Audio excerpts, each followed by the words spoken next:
avec les actualités d'une dernière valeur, il s'agit de Safran. Absolument. Donc là, on est clairement à proximité des plus hauts niveaux historiques concernant Safran.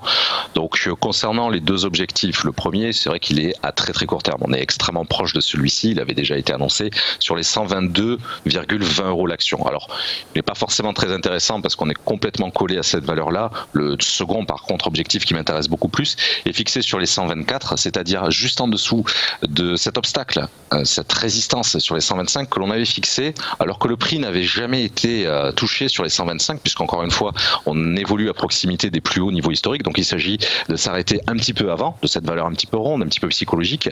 Et en l'occurrence, là aussi, assez peu d'actualité. Il faut simplement citer que ces derniers jours, Safran Nacelle, donc qui est évidemment dans le groupe Safran, a été sélectionné donc par Avianca Holdings pour assurer en fait la maintenance et l'approvisionnement de pièces de rechange sur les nacelles des turboréacteurs qui équipent en fait une flotte d'avions A320 Neo, par rapport à une compagnie aérienne sud-américaine. Voilà, il n'y a pas eu de détails financiers dévoilés à ce niveau-là. Ça fait partie des petites actualités du moment et qui permettent tout de même de maintenir au sein de ce grand canal ascendant, eh bien, la poursuite haussière de Safran, je l'espère donc en direction de ces fameuses 124 € l'unité.